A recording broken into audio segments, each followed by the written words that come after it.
आप सभी का स्वागत है और साउथ अमेरिका महाद्वीप शायद हम पढ़ने वाले हैं। नॉर्थ अमेरिका महाद्वीप हम कंप्लीट कर चुके हैं। तो चलिए आज हम आज की क्लास के अंदर साउथ अमेरिका महाद्वीप भी पूरा कंप्लीट करेंगे, ठीक है। अभी थोड़ा सा क्या उत्तर प्रदेश पुलिस वाला चल रहा है इसलिए, वरना आपकी 21 तारीख के बाद में मैं जो है अब कुछ बड़ी क्लास भी लूंगा क्योंकि इंडियन ज्योग्राफी होने वाली है। अगस्त के महीने में आपका कोर्स खत्म हो जाएगा, चिंता मत कीजिए मेरी तरफ से, ठीक है। अगस्त का महीना लास्ट होने वाला है मेरी तरफ से कोर्स का। और फिर जिनका सीजीएल 3 का एग्जाम है 24 के अंदर, उनके लिए भी आपकी फिर 1 सितंबर से स्पेशल क्लास जो है यूट्यूब पर रहने वाली है, जो मैं लेने वाला हूं। उसमें सोच रहा हूं कि 5 साल स्पेशल क्लास लगातार हो जाए आपकी, जिससे कि आपका पूरा जीके उसके अंदर रिवाइज हो जाए, वो काम भी करेंगे, ठीक है। पर अभी शुरुआत करते हैं क्लास की आपकी। साउथ अमेरिका महाद्वीप हमको पढ़ना है, पूरे ध्यान से देखिएगा और कोशिश करना कि जो मैं पढ़ा रहा हूं उसको आप यहीं पर याद कर लें। नॉर्थ अमेरिका महाद्वीप मैंने पढ़ाया था, उम्मीद है कि आपने अपनी एटलस के अंदर आपने अपने एटलस में जरूर देखा होगा उसको, मेरी बुक के अंदर जरूर पढ़ा होगा। दो काम पक्का करना, मैं आपसे ये नहीं कह रहा कि आप किसकी बुक लेकर आओ, आप किसका एटलस लेकर आओ, एक एटलस में उसको जरूर नोट कर दिखाना है और एक आपकी बुक से जरूर पढ़ लेना। कोई भी बुक आपके पास है जिसमें वर्ल्ड मैप हो, जिसमें आपकी वर्ल्ड मैपिंग आपकी ज्योग्राफी का कंटेंट है, उस बुक से पढ़ लेना और एक आपकी जो भी आपके एटलस आपके पास हो उसमें वो सारी चीजें आपको देख लेनी, ठीक है। चलिए, साउथ अमेरिका महाद्वीप जो है सबसे आसान महाद्वीप है और सबसे ज्यादा इंपोर्टेंट महाद्वीपों में से एक भी है, ठीक है। देश कम है पर हर देश अपने आप में महत्वपूर्ण है साउथ अमेरिका महाद्वीप का, ठीक है। तो लिखिए साउथ अमेरिका महाद्वीप, देखिए साउथ अमेरिका महाद्वीप, दक्षिण अमेरिका महाद्वीप, देखिए साउथ अमेरिका महाद्वीप, दक्षिण अमेरिका महाद्वीप। देखो इसकी अगर बात करूं मैं आपसे दोस्तों, हमने पढ़ा था आपसे याद करो लैटिन अमेरिका याद है आपको, इसमें साउथ अमेरिका और साथ में सेंट्रल अमेरिका और साथ में मैक्सिको, इन सबको मिलाकर बनता है लैटिन अमेरिका, ये आपको याद होगा हमने पढ़ा था, ठीक है। आज हम साउथ अमेरिका महाद्वीप जो है उसकी बात करते हैं, इसके बारे में हम लोग पढ़ते हैं दोस्तों ना। सबसे पहले साउथ अमेरिका महाद्वीप में देश कौन कौन से, मैप के द्वारा हम समझा देते हैं आपको कि इसमें देश कौन कौन से, ठीक है। ये दोस्तों ऊपर से पनामा आ रहा है, याद आपको पनामा, याद आपको मैंने बताया था नॉर्थ अमेरिका का अंतिम जो देश था पनामा, वो याद आपको। तो ऊपर से पनामा देश आ रहा है और यहीं से आपके साउथ अमेरिका महाद्वीप जो है वो आपका यहाँ से शुरू हो गया, ठीक है। यह है साउथ अमेरिका महाद्वीप जो है जो आपको यहाँ पर दिखाई दे रहा है, यह है साउथ अमेरिका महाद्वीप जो आपको यहाँ पर दिखाई दे रहा है, ठीक है। ये आपका साउथ अमेरिका महाद्वीप है। ये इसका थोड़ा सा अलग दिखा देना आपको क्योंकि इसके बीच में जल संधि निकलेगी, आगे हम बात पढ़ेंगे, उसका नाम जो है मैगलेन जल संधि निकलने वाली है इसके बीच में से, तो मैंने उसके लिए इसको अलग से दिखा दिया। आपके मैप में देखना आप अलग से आपको ये सब मिलने वाला है साउथ अमेरिका महाद्वीप के अंदर। चलिए, जहां से दोस्तों पनामा आ रही है, जहां से पनामा देश आ रहा है, उसके साथ में जो साउथ अमेरिका है, ये तो हो गया पनामा, कौन हो गया, ये तो हो गया पनामा, ठीक है। तो यहाँ पर आपकी पनामा नहर भी होगी जो हमने कल पढ़ी थी, ठीक है। यहाँ पर दोस्तों इसके और कौन सा है, इसके इधर जो है वो कैरेबियन सागर है, याद करो, ये तो पिछले वाला ये भी कैरेबियन सागर था, याद कीजिएगा कैरेबियन सागर दोस्तों ना। और इसके इधर कौन है, प्रशांत महासागर, कौन है, प्रशांत महासागर, पूरा जो है पैसिफिक ओशन ही, ठीक है। देखिए यहाँ पर जो पहला देश आ रहा है, मतलब कि जो पनामा नॉर्थ अमेरिका जिस देश के साथ साउथ अमेरिका में टच करता है, उस देश का नाम क्या है, उस देश का नाम आपके कोलंबिया, कैसा कोलंबिया नाम। कोलंबिया देश अगर आपने भी करंट अफेयर्स पढ़ी हो तो वहां आपने इसका नाम सुना होगा। कोलंबिया देश का नाम कोपा अमेरिका कप में अर्जेंटीना से हार गया था कोलंबिया, आपको याद होगा सुना, एक कोलंबिया देश हो गया। इसके पास में दोस्तों आपके देश कौन सा है, इस कोलंबिया को थोड़ा छोटा लिख देता हूं मैं, ये तो कोलंबिया देश हो गया ना, कोलंबिया देश हो गया, ठीक है। ये कोलंबिया देश हो गया, ठीक है। इसके पास में साथियों देश कौन सा है, यहाँ पर देश हो गया आपका वेनेजुला, कौन सा हो गया, यहाँ पर देश हो गया कौन सा, वेनेजुला, ठीक है। ये देश आपका वेनेजुला हो गया ना। तो कोलंबिया, और फिर दोस्तों अपना मैप चेक करो ना, कोलंबिया मिलेगा जहां से देखो नॉर्थ, मतलब मैपिंग शुरू कहां से करनी है, मैपिंग शुरू यहां से करनी है, जहां से नॉर्थ अमेरिका साउथ अमेरिका से मिल रहा है वहां पर कोलंबिया देश देखना आपको, उसको आप गोला लगा दीजिए। अब उसके साथ दोस्तों यहां से मैं ऐसे घुमा के लाऊंगा आपको और वापस यहीं छोड़ दूंगा आपको, ठीक है। देखिए कोलंबिया, इसके पास में आपको वेनेजुला देश जो है वो दोस्तों मिल जाएगा। इसके बाद साथियों आपको तीन देश को दोस्तों ऐसे मिलने वाले ना, यह तीन देश आपको कुछ ऐसे मिलने वाले, यह तीन देश होंगे, आप देखिए अपनी उसके अंदर एटलस के अंदर तीन देश देखो, एक तो होगा गुआना, एक हो गया सूरीनाम और एक हो गया फ्रेंच गुआना। ये तीन देश है, कौन कौन से, एक तो है गुआना, एक है सूरीनाम, सूरीनाम याद है आपको, अभी हाल ही में जो हमारे राष्ट्रपति उनको हाईएस्ट अवार्ड मिला था, और एक हो गया फ्रेंच गुआना, ठीक है। तो ये तीन देश आपको यहाँ पर मिल जाएंगे, ठीक है। इसके बाद दोस्तों एक बड़ा देश मिलेगा आपको, उसका नाम क्या है, उसका नाम ब्राजील, क्या नाम, एक बड़ा देश मिलेगा आपको, उसका नाम क्या है, उसका नाम है ब्राजील, क्या नाम, ब्राजील नाम एक बड़ा देश है जो आपको ध्यान रखना है, ठीक है। इसके बाद दोस्तों आपके ब्राजील के पास, ब्राजील के दोस्तों बाद आपको एक देश यहाँ पर मिलेगा आपके, छोटा देश है पर इसकी बाउंड्री महासागर से लगे देश हो, ये देश कौन सा, इस देश का नाम उरुग्वे, क्या नाम इसका, उरुग्वे इसका नाम है, ठीक है। उरुग्वे आपको मिलने वाला है। बाकी दोस्तों पूरा ब्राजील यहाँ पर आपको दिखाई दे रहा है, ठीक है। इसके बाद दोस्तों आपको ये जो देश दिखाई देगा यहाँ पर जो दिखाई देगा, ये हो गया आपका अर्जेंटीना, कौन होगा, ये आपका हो गया अर्जेंटीना ना, ये हो गया आपका अर्जेंटीना देश जो कि आपको उरुग्वे के पास में दिखाई देगा आपके मैप के अंदर, ठीक है। बाकी दोस्तों इसके बाद दोस्तों आपके जो देश आपको दिखाई देगा जो आपको ऐसे देश दिखाई दे रहा है यहाँ पर, ये हो गया चिली, कौन सा जो आपको ऐसे दिखाई दे रहा है यहाँ पर, यह देश कौन सा हो गया, यह देश हो गया आपका चिली, ठीक है। यह देश पूरा चिली है और ये वाला हिस्सा भी चिली के अंदर आएगा, ठीक है। तो पूरा देश आपको यहाँ पर चिली आपको दिखाई देगा। इसके बाद दोस्तों चिली के जस्ट ऊपर देखिए दोस्तों, यहाँ पर आपको पेरू देश मिलेगा, कौन सा मिलेगा, पेरू देश जो है वो आपको यहाँ पर मिलने वाला है दोस्तों, पेरू देश आपको यहाँ से मिलेगा। और फिर दोस्तों यहाँ पर आपको इक्वाडोर देश मिलेगा, कौन सा है, इक्वाडोर देश आपको यहाँ पर मिलने वाला है। तो कुछ आपको इस प्रकार ये मैप दिखाई देगा, इसमें दो देश दोस्तों और मिलेंगे आपको, और वो जो दो देश होंगे वो कहाँ कहाँ से मिलने वाले, वो दो देश आपको सुनो, एक देश यहाँ पर मिलेगा, एक देश यहाँ मिलेगा दोस्तों, और एक देश आपको यहाँ पर मिलने वाला है, ठीक है। इस वाले देश का नाम क्या है, इस वाले का नाम बोलीविया, क्या नाम है इसका, बोलीविया नाम इसका नाम। और यहाँ जो देश इसका नाम क्या है, इसका नाम है पराग्वे, क्या नाम है पराग्वे। तो कुल मिलाकर आपको इस प्रकार देश मिलने वाले, Colombia, Venezuela, Guyana, Suriname, French Guiana, Brazil, Uruguay, Argentina, Chile, Peru, Ecuador, Bolivia और पराग्वे। शायद ये आपको पूरा मैप आपको दिखाई देगा, ये पूरा आपके सामने कौन सा महाद्वीप है, साउथ अमेरिका महाद्वीप, ठीक है। इधर कौन सा महासागर है, इधर आपका पैसिफिक ओशन आपको नजर आएगा, प्रशांत महासागर आपको नजर आएगा, ठीक है। यहाँ पर तो कौन सा महासागर आपकी, यहाँ पर आपको अटलांटिक महासागर जो है, अटलांटिक महासागर जो है वो आपको यहाँ पर नजर आएगा, ठीक है। अटलांटिक महासागर आपको इधर की साइड से नजर आने वाला है। अब देखिए पहली बात, कुछ आपको सवाल यहीं पर देख लेने दो, देखो कुछ सवाल यहीं पर देखिए। पहला सवाल दोस्तों यहाँ पर यह है कि इसमें दो ऐसे देश हैं जिनकी बाउंड्री समुद्र से नहीं लग रही है, जो कि आपको मैप में स्पष्ट तौर पे दिखाई दे रहा है। देखो दोस्तों इसकी बाउंड्री यहाँ पर लग रही है समुद्र से, ठीक है, यहाँ पर भी लग रही है, इसकी बाउंड्री समुद्र से यहाँ लग रही है, ठीक है। इसकी यहाँ पर, इसकी यहाँ पर, इसकी यहाँ पर, ब्राजील की यहाँ से, उरुग्वे की यहाँ पर, अर्जेंटीना की यहाँ पर, चिली की यहाँ पर, पेरू की यहाँ पर, इक्वाडोर की यहाँ पर। तो दो देश जिनकी बाउंड्री समुद्र से नहीं लग रही है वो देश कौन कौन से हैं, एक तो है आपकी बोलीविया और एक है पराग्वे। ये सारे पॉइंट आपको लिखाऊंगा, ठीक है। बोलीविया और पराग्वे इस महाद्वीप के केवल 2 देश हैं जो कि लैंड लॉक कंट्री हैं, स्थल अवरुद्ध देश हैं। अगर आपके पास मैप है तो आपको साफ-साफ दिख रहा होगा, बाकी मेरे फोटो में भी आपको दिखाई दे रहा होगा, ठीक है? इसलिए मैं कह रहा हूँ पूरे ध्यान से एक बगल में मैप रख के नहीं, बगल में इसको रख के नहीं, जम के पढ़ लो एक बार वर्ल्ड मैप को, पक्का कह रहा हूँ आपसे, ये समझ विकसित कर लो कैसे वर्ल्ड मैप देखना है, ठीक है? तो एक क्वेश्चन दोस्तों आपके सामने यहाँ पर हो गया। सेकंड दोस्तों क्वेश्चन यहाँ पर ये पूछ सकता है कि जो भूमध्य रेखा है वो किस-किस देश से गुजरती है, ठीक है? देखो यहाँ पर दोस्तों भूमध्य रेखा आपके सामने यहाँ पर है, ठीक है? इसमें सबसे फर्स्ट कंट्री इक्वाडोर आती है। शायद दोस्तों यही कारण है कि इसका नाम इक्वेटर हो गया दोस्तों ना। भूमध्य रेखा सबसे पहला देश जो मैप के अंदर वो इक्वाडोर आता है, तो यही कारण है उसका कि नाम क्या हो चुका है, इक्वाडोर हो चुका है। उसका नाम इक्वेटर हो चुका है, ठीक है? इक्वाडोर। फिर दोस्तों कोलंबिया देश आता है। वेनेजुएला देश आपके नहीं आता इसमें, वेनेजुएला देश नहीं आता इसमें, वो थोड़ा ऊपर रहेगा दोस्तों। आप अपने वर्ल्ड मैप में चेक कीजिए, आपको महसूस होगा तो वेनेजुएला जो है थोड़ा ऊपर रहेगा दोस्तों ना। ये आपके हो गया विषुवत रेखा, या फिर दिखाऊंगा सारे पॉइंट एक बार देख लीजिए ना, या फिर जीरो डिग्री रेखा जो है वो इक्वाडोर, कोलंबिया और ब्राजील से होते हुए निकल जाती है। ऑप्शन में वेनेजुएला आएगा, वेनेजुएला से नहीं निकलती, आपको ध्यान रखना है ये पॉइंट दोस्तों। इसके बाद आपकी मकर रेखा जो है ट्रॉपिक ऑफ कैप्रिकॉर्न, दोस्तों साउथ में ना ये, तो मकर रेखा तो आएगी दोस्तों यहाँ पर साउथ में। तो जो मकर रेखा है ट्रॉपिक ऑफ कैप्रिकॉर्न जो है मकर रेखा जो है वो किस किस राज्य से किस किस देश से गुजरती है, सवाल आपसे पूछ सकता है। देखिए यहाँ दोस्तों पहला देश कौन सा हो गया, पहला देश आपका चिली हो गया जहां से निकलती है, तो पेरू के नीचे से निकलती है चिली जो है पहला देश हो गया जहां से ये पास दोस्तों हो गया ना। उसके बाद दोस्तों अर्जेंटीना देश आएगा यहाँ पर, और फिर दोस्तों आपके पराग्वे देश आएगा, पराग्वे देश आएगा, और फिर दोस्तों ब्राजील आने वाला है, ठीक है? तो कुछ दोस्तों आपके ऐसे ये रेखा निकलने वाली यहाँ से, कुछ ऐसे निकल जाएगा, ठीक है? तो ये हो गया 23.5 डिग्री साउथ हो गया, इसको बोलते हैं मकर रेखा। अपने अपने मैप में देखो आपको मिल जाएगा वहां पर 23.5 डिग्री साउथ। सवाल आपसे पूछता है साउथ अमेरिका का कौन सा ऐसा एकमात्र देश है जो पूरी तरह मकर रेखा के साउथ में, साउथ अमेरिका का एकमात्र कौन सा देश है जो पूरी तरह मकर रेखा के साउथ में। सो देखो इसके साउथ में तो चिली है, पर चिली कुछ पार्ट ऊपर भी है, ठीक है? अर्जेंटीना कुछ पार्ट ऊपर भी है, ठीक है? पराग्वे कुछ पार्ट ऊपर भी है, बस उरुग्वे देश जो है, सो उरुग्वे देश जो है इसका तो पूरा भाग कहां पर है, इसका पूरा भाग जो है वो साउथ अमेरिका महाद्वीप के अंदर 23.5 डिग्री साउथ के नीचे। तो ये पॉइंट भी आपको यहाँ पर ध्यान रखना है, ठीक है? ये पॉइंट पहले 4-5 पॉइंट हम लिख लेते हैं, फिर दोस्तों आपके आगे बढ़ते हैं, ठीक है? चलिए लिखिए मेरे साथ में, देखिए पहला पॉइंट लिखिएगा, देखिए बोलीविया पराग्वे। अभी राजधानी लिखाऊंगा। बोलीविया पराग्वे क्या है, ये दो स्थल अवरुद्ध देश है। कैसे कंट्री है, land lock country. Land lock country जान चुके हो ना आप लोग, मतलब जिसकी सीमा समुद्र से नहीं लगती हो, झील से लग सकती है, नदी से लग सकती है, समुद्र से नहीं लगनी चाहिए। मैं फिर कह रहा हूं झील से लग सकती है, सोना झील से लग सकती है, समुद्र से नहीं लगनी चाहिए, आपको ध्यान रखना है, ठीक है?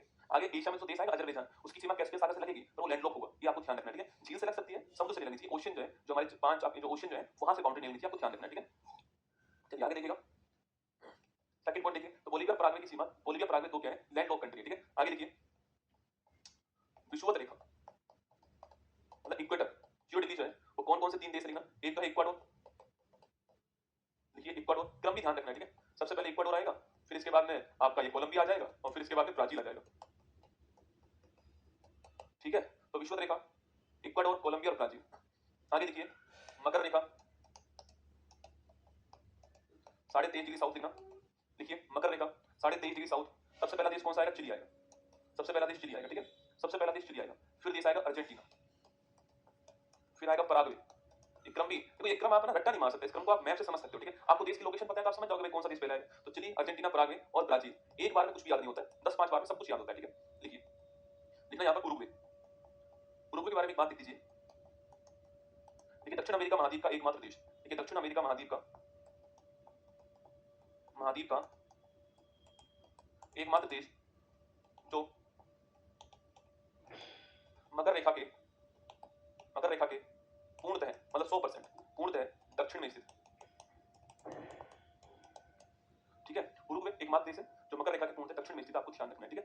तो ये 4 पॉइंट आपको अभी जो हमने आपको समझाया उसमें से 4 पॉइंट आपके सामने निकल कर दोस्तों आते हैं। अब लिख लीजिए आप राजधानी, जितने भी देश मैंने आपसे कहा है उनकी लिखिए राजधानी, देखो कैपिटल, जहां से हमने शुरुआत करी मैपिंग की वहीं से हम राजधानी लिखना शुरू करते हैं, ठीक है? देखिए पहला देश कौन सा था, कोलंबिया। मैं फिर कह रहा हूं एक बात क्रम ना निश्चित कर लो अपना, जैसे मैंने शुरुआत कोलंबिया से की तो पनामा से वहीं से कोलंबिया जुड़ रहा था, तो मैं जब भी कोई शुरुआत करूंगा, चाहे झील करूंगा, चाहे नदी करूंगा, चाहे पहाड़ करूंगा, चाहे पर्वत करूंगा, चाहे राजधानी करूंगा, चाहे मैपिंग करूंगा, मैं कोलंबिया से शुरुआत करने वाला हूं, साउथ अमेरिका महाद्वीप की, ठीक है? देखिए कोलंबिया, इसकी राजधानी क्या है, बोगाटो, फेमस राजधानी, ध्यान रखना, बोगाटो इसकी राजधानी, ठीक है?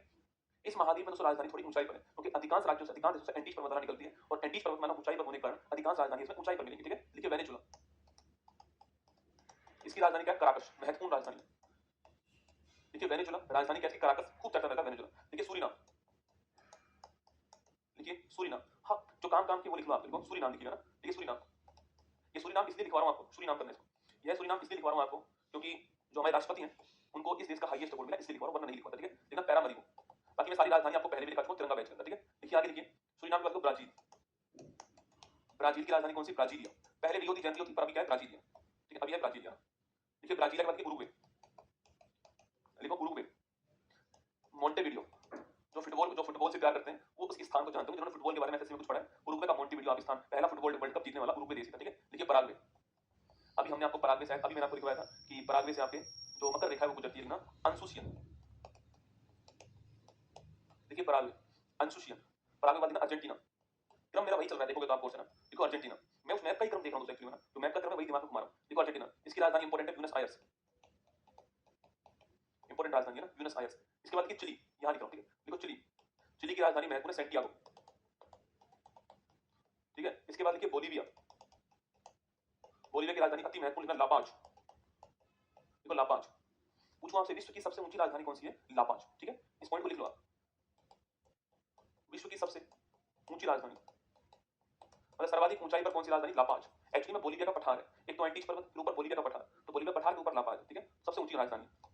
इसके बाद देखिए आप बोलीविया का पेरू, देखिए बोलीविया के बाद देखिए पेरू, लामा, लीमा भी कहते हैं इसको, लामा भी कहते हैं, देखो पेरू। और फिर लिखिए इक्वाडोर,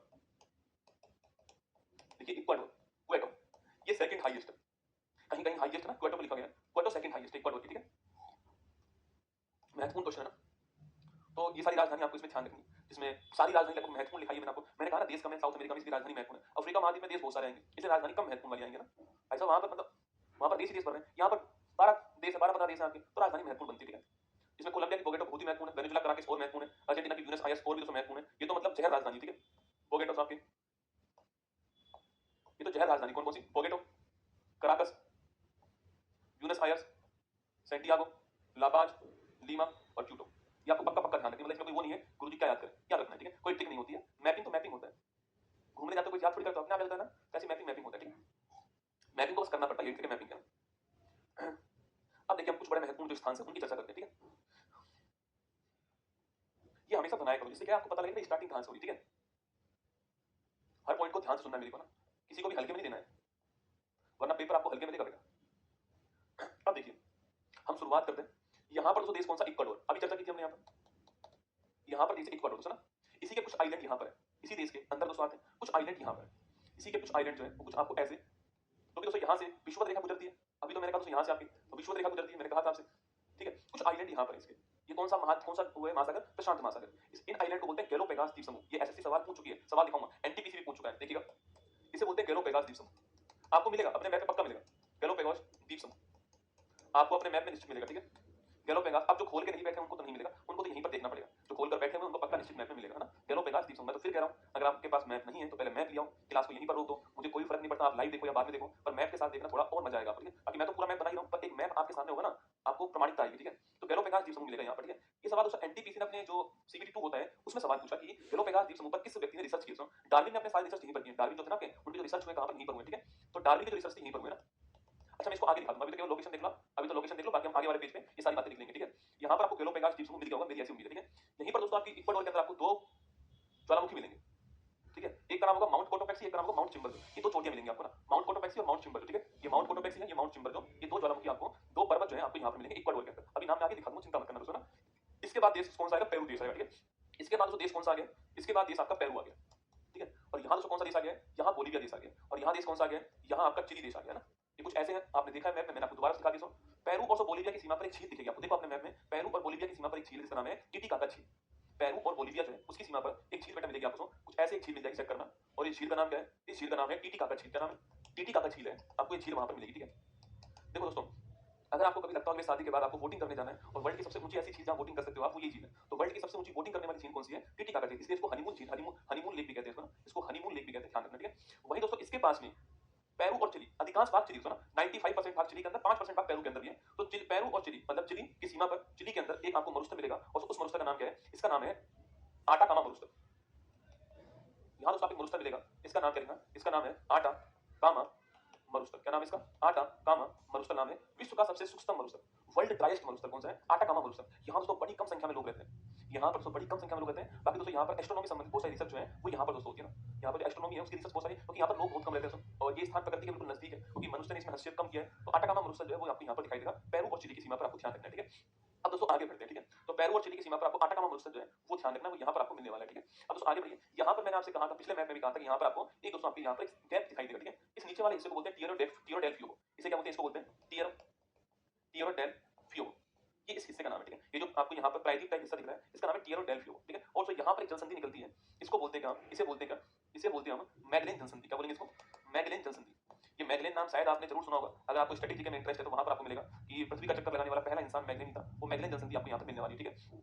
बाकी दोस्तों यहीं पर आपको एक आइलैंड मिलेगा, इसका नाम फॉकलैंड आइलैंड। यहीं पर आपको एक आइलैंड मिलेगा, इसका नाम फॉकलैंड, क्या नाम फॉकलैंड। ये फॉकलैंड दोस्तों अपने आप में एक महत्वपूर्ण आइलैंड है। तो ये फॉकलैंड है तो साउथ अमेरिका का दोस्तों ना, अर्जेंटीना के पास है दोस्तों ना, लेकिन इस पर अधिकार इंग्लैंड का है। इसलिए अर्जेंटीना और इंग्लैंड के मध्य विवाद कुछ किस आइलैंड के लिए, फॉकलैंड आइलैंड के लिए। अभी आगे हम दिखा देंगे आपको, ठीक है। तो हम यहाँ पर पहुंच गए दोस्तों ना। अब थोड़ा ऊपर बढ़ो दोस्तों, अब थोड़ा ऊपर बढ़ो, यहीं पर दोस्तों आपको एक द्वीप और मिलेगा, इसका नाम है कैप होर्न। कैप होर्न अपने देखो ना उसमें बर्ड मैप में, यहीं पर आपको एक कैप होर्न द्वीप मिलेगा, जो कि साउथ अमेरिका महाद्वीप का सबसे दक्षिणतम बिंदु जो है वो कैप होर्न आपको यहाँ पर मिलने वाला है, ठीक है। अब देखिए दोस्तों, इसके ऊपर बड़ा में अर्जेंटीना आ गया दोस्तों, इसके ऊपर अर्जेंटीना आ गया, और अर्जेंटीना में एक मरुस्थल कौन सा है, पैटागोनिया मरुस्थल। इसके ऊपर आ गया अर्जेंटीना, ठीक है। और यहाँ दोस्तों मरुस्थल कौन सा है आपकी, यहाँ पर एक मरुस्थल लिखना, इसका नाम क्या है, इसका नाम है पैटागोनिया मरुस्थल। पैटागोनिया मरुस्थल कौन सा मरुस्थल आपका, पैटागोनिया मरुस्थल। देखो जब भी दोस्तों डेजर्ट का नाम सुनते हैं तो हमारे यहाँ गर्मी आती है ना, कि भाई गर्मी होगी वहां पर। नहीं दोस्तों, डेजर्ट आपके ठंडे भी होते हैं, गर्मी भी होती है। भारत में तो डेजर्ट आपके लद्दाख के अंदर भी है, वो भी आपकी ठंडा मरुस्थल है, और राजस्थान के अंदर गर्म मरुस्थल है। तो रेगिस्तान वो है जहां पर बारिश ना हो। मेरी बात सुनना, ज्योग्राफी का कांसेप्ट क्लियर करो बेटा ना। रेगिस्तान का मतलब गर्म ठंडे से नहीं होता है, रेगिस्तान का मतलब यहाँ पर बारिश नहीं हो, रेगिस्तान से राजस्थान में आपके थार का मरुस्थल हो गया, और इंडिया में आपके लद्दाख ले हो गया। उसी प्रकार से पैटागोनिया मरुस्थल आपके ठंडा मरुस्थल है। कैसा है ये ठंडा मरुस्थल है, आगे आपको लिखाऊंगा इसके बारे में, ठीक है। ये भी आपको ध्यान रखना है, ये पैटागोनिया मरुस्थल आपसे सवाल पूछता है, ठीक है। इसका तो जस्ट ऊपर पूछूंगा आपसे, यहाँ पर एक खास का मैदान, ठीक है। यहाँ पर साथियों एक खास का मैदान आपके, और इस खास के मैदान नाम क्या है, इसका नाम है पंपाज। क्या नाम इसका, इसका नाम पंपाज है। खास के मैदान का नाम जो है पंपाज खास का मैदान, ठीक है। तो इसके ऊपर आपको एक खास का मैदान मिलेगा, जिसका नाम क्या है, पंपाज खास का मैदान। अर्जेंटीना पराग में इनकी बाउंड्री पर आपको एक खास का मैदान मिलने वाला है। अधिकांश भाग अर्जेंटीना के अंदर है, फिर भी दोस्तों पराग में जो है वो भी इसी में आता है। तो अर्जेंटीना पराग की बाउंड्री पर एक खास का मैदान है, उसको बोलते हैं पंपाज, ठीक है। पंपाज के दोस्तों ऊपर ब्राजील के अंदर एक खास का मैदान कौन सा है, वो है कंपोज। कंपास के ऊपर ब्राजील के अंदर एक खास का मैदान कौन सा है, यह है कंपोज खास का मैदान, ठीक है। यह कंपोज खास का मैदान ना, यह कंपोज खास का मैदान, जो कि पंपाज के ऊपर केवल ब्राजील के अंदर, ठीक है। कंपोज खास का मैदान, ठीक है। वही दोस्तों यहाँ पर एक पर्वतमाला है, जिसको हम क्या बोलते हैं, इसको हम बोलते हैं एंडीज पर्वतमाला, जो मैं आपको दिखाऊंगा दोस्तों आगे। इसमें नहीं बना रहा क्योंकि इसमें खिचपिच हो जाएगा दोस्तों ना। इसके यहाँ पर एक एंडीज पर्वतमाला है, जो कि दोस्तों मैं आपको आगे मैप में दिखाऊंगा अभी। पर आप मान लीजिए यहाँ पर क्या है, एंडीज पर्वतमाला यहाँ पर, ठीक है। वहां से दोस्तों एक नदी निकलती है, और दोस्तों उस नदी का नाम क्या है, उस नदी का दोस्तों नाम क्या है, उस नदी का दोस्तों नाम आपके, उस नदी का नाम क्या है, कुछ ऐसे नदी निकलती है यहाँ से। इस नदी का नाम क्या है, ये मान लीजिए आपकी एंडीज पर्वतमाला का हिस्सा है, और यहाँ से नदी निकलती है। इस नदी को बोलते हैं अमेजोन, क्या बोलते हैं, अमेजोन नदी कहते हैं। इसे बोलते हैं हम लोग अमेजोन नदी, जो कि साउथ अमेरिका महाद्वीप का one of the most important question होता है, अमेजोन नदी, ठीक है। बाकी दोस्तों इसके चारों ओर क्षेत्र होता है जहां पर अमेजोन वर्षावन दोस्तों मिलते हैं हमको, वहां जो घास का मैदान उसको बोलते हैं सेलवोज, क्या बोलते हैं, सेलवोज, ठीक है। इसके चारों क्षेत्र जो आपके होता है, जो घास के मैदान होते हैं, इसको बोलते हैं सेलवोज घास के मैदान, क्या बोलते हैं, सेलवोज घास के मैदान कहते हैं।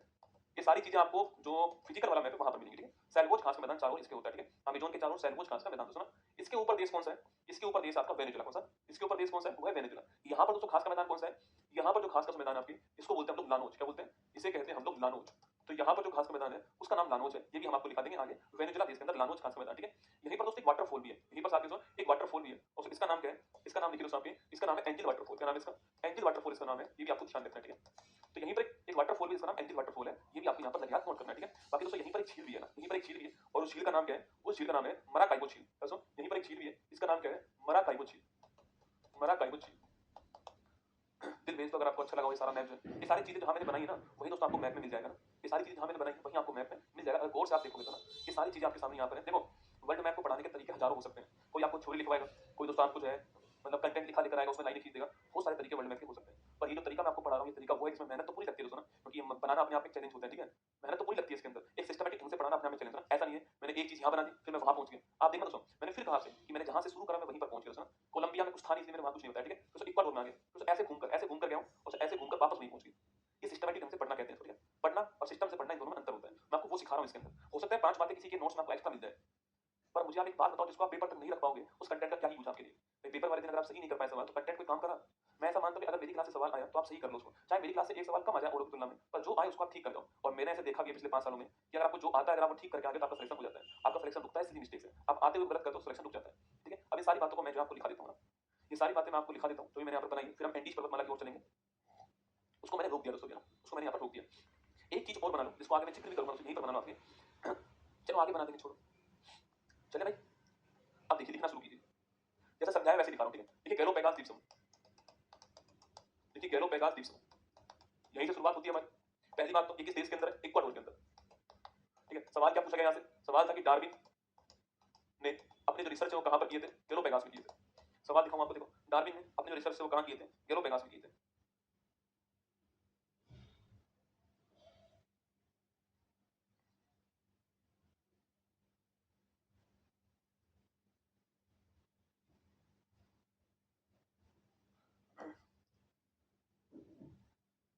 एनटीपीसी सीबीटी बनवाया सवाल है, 2021 का सवाल है। चेक कर लो सवाल एक बार, आंसर चेक कर लो, आपको आता है नहीं आता है। आप कर पाओगे नहीं कर पाओगे वो भी चेक कर लो। दिखा दो सवाल इनको।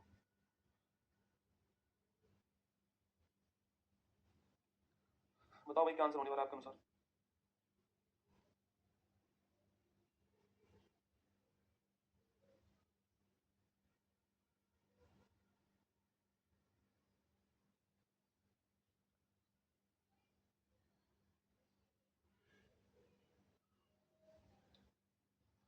तो उस प्रसिद्ध जीव विज्ञानी का नाम बताइए जिसके साथ गैलोपेगास द्वीप समूह जुड़ा हुआ है ना। सवाल सीधा पूछा गया, अगर आपको आता है तो आप कर दोगे, नहीं आता तो आप नहीं कर पाओगे, सीधी सी बात है। आपने कितना भी अच्छा कंटेंट पढ़ाओ, कंटेंट का आपने गैलोपेगास द्वीप समूह देखा तो होगा बहुत बार आपने मैप में, पर वो क्यों देखा है, क्या जरूरत है उसकी देखने की। तो क्वेश्चन और भी बहुत सारे हैं, इसके पास में वाकई आइलैंड भी है।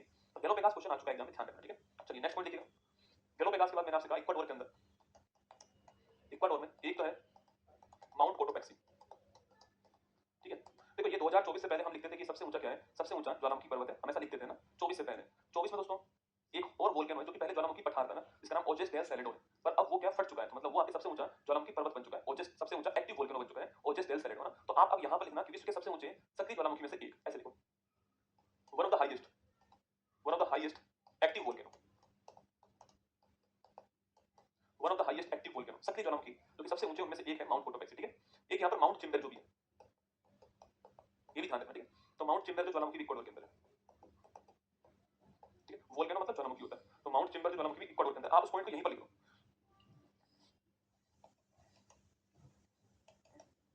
देखो नोट, देखो ओजेस, अभी दिखाता हूं मैं अपने, ओजेस डेल सैलेडो, ओजेस डेल सैलेडो। देखो बेटा, ये देश आपको चिली दिखाई दे रहा है आपके मैप में, देखो यहाँ पर आपको अर्जेंटीना दोस्तों मिलेगा ना, चिली अर्जेंटीना की बाउंड्री पर, चिली अर्जेंटीना की बाउंड्री पर यहाँ पर देखिए आपको, यहाँ मिलेगा ओजेस डेल सैलेडो, उसमें देखो क्या बोलते हैं, नेचुरल फिजिकल बारे में, ओजेस डेल सैलेडो मिलेगा चिली और अर्जेंटीना की बाउंड्री पर, एंटीज के बगल में है ना। ओजेस डेल सैलेडो लिखना, चिली अर्जेंटीना की सीमा पर, कहीं कहीं अर्जेंटीना लिखा होता है पर नहीं है ना, दोनों की सीमा पर है।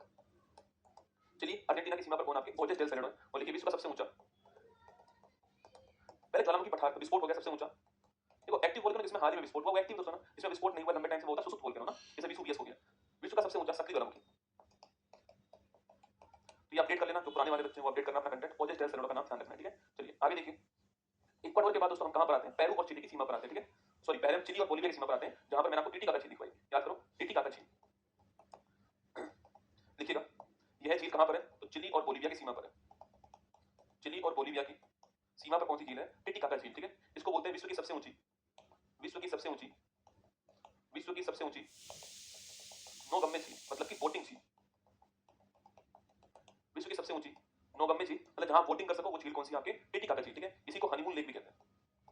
देखो मैंने कहीं पर नहीं लिखा है, कई लोग क्या सोचते हैं, क्योंकि दोस्तों इतना फेमस नाम हो चुका है ना, एग्जाम में आता है बार बार, तो इतना फेमस नाम हो गया हमें लगता है कि साउथ अमेरिका महाद्वीप की सबसे बड़ी झील भी यही होगी। नहीं बेटा, मराकाई वो झील है, मैंने इसलिए तो बताई थी आपको वेनेजुला के अंदर, वरना तो झील तो हर देश के अंदर होगी ना, झीलें तो होती हर जगह पे, राजस्थान उदयपुर में इतनी सारी झील है। तो मैंने आपसे इतना कहा है कि मैंने इसलिए लिखाई आपको कि ये सबसे ऊंची बोटिंग झील है, सबसे बड़ी झील साउथ अमेरिका महाद्वीप की मराकाई वो झील है, जो कि आगे मैं दिखाऊंगा आपको, ठीक है। तो इसके बारे में 2 पॉइंट है, चिली बोलिविया की सीमा पर है और विश्व की सबसे ऊंची नौगम्य झील, आपको ध्यान रखना है। चलिए अब जैसे मैं आपको लिखा रहा हूं, आपके दिमाग में थोड़ा बहुत भी इमेज बनता है ना कि गुरुजी ने इसकी लोकेशन कहां पर बनाई, तो अपना काम हो जाएगा दोस्तों। इसके बाद याद करो मैंने कौन सा कहा था आपसे, इसके बाद दोस्तों एक आपके मरुस्थल था आटाकामा मरुस्थल, लिखिएगा आटाकामा मरुस्थल,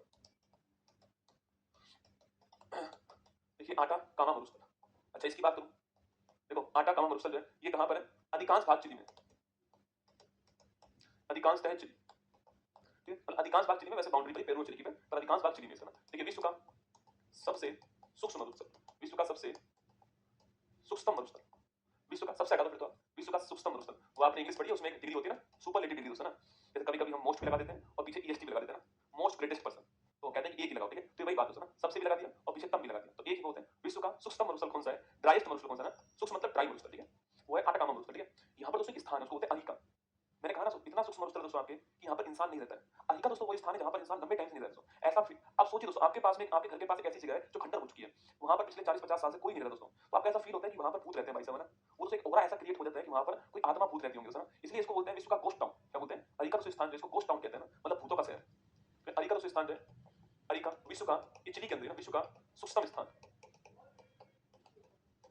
और क्या बोलते हैं इसको, इसको बोलते हैं गोस्ट टाउन, भूतों का शहर ना, अरिका, ठीक है, गोस्ट टाउन। देखो एक बात ध्यान रखना, मैंने कहा आपसे वर्ल्ड का सबसे ऊंचाई का मरुस्थल कौन सा, ज्वालामुखी कौन सा है, आपका मैं देखो मैं चाहता हूं कि आपकी कोई समस्या हो तो मैं दूर कर दूं ना, ठीक है। अब आप बुक का एक बार कमेंट करो, 5 बार करो, मेरी टीम एक बार काउंट करेगी उसको ना। हम हमारी टीम को यहाँ से जो बुक वाली देखने वाली टीम उसको भेज देते हैं, वो फिर अपना प्रोसेस करती है और फिर वो आपको मैसेज या फोन करेगी, ठीक है। एक साथ सारी समस्याएं मुझसे सोल्व नहीं होंगी, धीरे धीरे सोल्व होती है, इसलिए आप केवल एक बार कमेंट कर दो तो भी मेरे लिए बहुत है। हमारी टीम उसको देख लेगी, जो समस्या होगी आपको दूर करवाएंगे, ठीक है। अब एक बच्चे ने सवाल पूछा कि सर विश्व का सबसे बड़ा ज्वालामुखी तो कौन सा है? देखो वर्ल्ड का अगर लार्जेस्ट वोल्केनो पूछा आपसे, लार्जेस्ट मतलब लंबा, ये लार्जेस्ट हो गया और ये हाईएस्ट हो गया, समझ में? ये लार्जेस्ट है, ये हाईएस्ट है।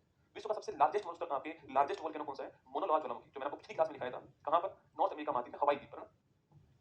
एक डिब्बा बना दो यहाँ पर, लिख दो मोना लोआ ज्वालामुखी, लिखिएगा विश्व का लार्जेस्ट वोल्केनो कहां पर है? हवाई द्वीप। मतलब ये फैला हुआ ज्वालामुखी है, मोना लोआ। विश्व का सबसे बड़ा वोल्केनो वो भी मोना लोआ है, सबसे बड़ा भी ये है, सबसे लार्जेस्ट फैला हुआ यही है। ऊंचाई की बात करूं तो आपके ओजस टेल ना। चलिए, तो आटकामा मॉन्स्टर हो गया आपके सामने यहाँ पर। अब देखिए दोस्तों, एक देश मैंने बोलीविया कहा था आपसे, बोलीविया देश मैंने कहा था आपसे। देखो यहाँ पर, यहाँ पर देश बोलीविया था। बोलीविया दोस्तों एक पठार भी है ना, बोलीविया पठार पर है। तो बोलीविया का जो पठार होता है ना, वो टिन के लिए बड़ा फेमस है। तो एक पॉइंट लिख दीजिए, देखिए बोलीविया का पठार, बोलीविया का पठार टिन मतलब एसन के लिए प्रसिद्ध है। बोलीविया का पठार टिन या फिर एसन के लिए प्रसिद्ध है, आपको ध्यान रखना है, ठीक है। आगे देखिए, अब मैंने आपसे कहा पैटागोनिया मोलस्का। अच्छा मैगलिन जनसंधि को, मैगलिन जनसंधि, पहले मैगलिन लिख लो, मैगलिन जनसंधि,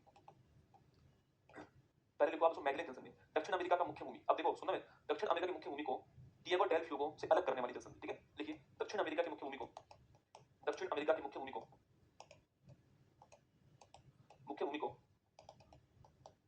डिएगो डेल फ्यूगो से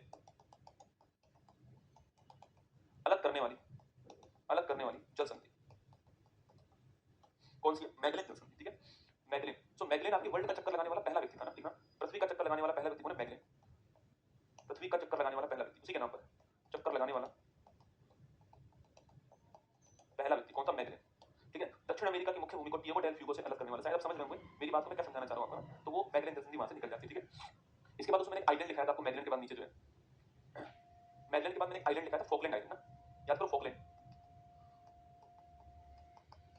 देखो फॉकलैंड की खास बात यह कि फॉकलैंड ज्योग्राफिकल रूप से, ज्योग्राफिकल रूप से कहां पर है? साउथ अमेरिका महाद्वीप में।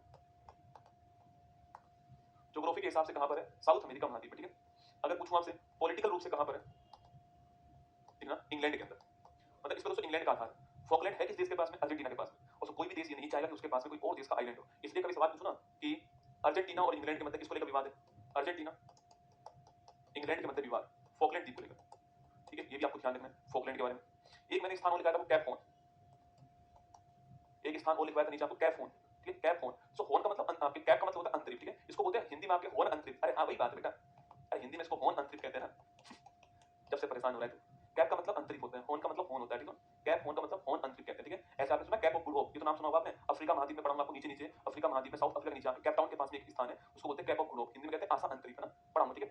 तो कैप हॉर्न दक्षिण अमेरिका महाद्वीप का जो दक्षिणतम बिंदु है कौन सा? कैप हॉर्न, देखिए दक्षिण अमेरिका महाद्वीप का, दक्षिण अमेरिका महाद्वीप का दक्षिणतम बिंदु, सदर्न मोस्ट बिंदु, दक्षिणतम बिंदु। जैसे भारत का हम नहीं बोलते क्या, इंदिरा पॉइंट बोलते हैं ना, इंदिरा पॉइंट भारत का सुदूर दक्षिण बिंदु जो है, ऐसे ही सदर्न मोस्ट बिंदु कौन सा है? इसको इंग्लिश में सदर्न मोस्ट कहते हैं ना, वो है आपका कैप हॉर्न। कौन सा? कैप हॉर्न, आशा अंतरिक्ष। सवाल दिखाऊं आपको इसका?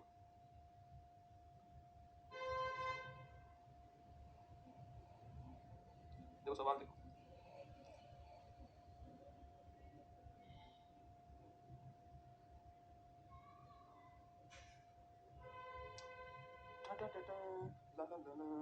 बीपीएससी में वो सवाल दिखा रहा हूँ, ठीक है। अरे यार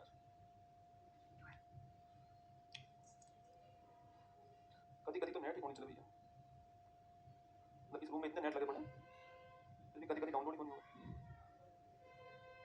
लो भैया हो गया डाउनलोड, दिखाओ सवाल को।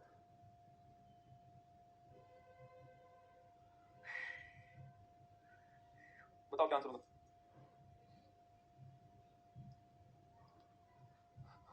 दक्षिण अमेरिका का सबसे दक्षिणतम बिंदु कौन सा? बीपीएससी एई पेपर 2012 में आया। Cap on, cap of good hope, cap coumarin, cap होवे, तो सारे कैप है बेटा, तो कर दोगे ना आप? तो ये अरे तुम्हारे मैप में नहीं लिख रहा कि ये कौन से देश के अंदर, देखो वहां पर मैप के अंदर जो देश का कलर होता है ना उससे पता लगता है।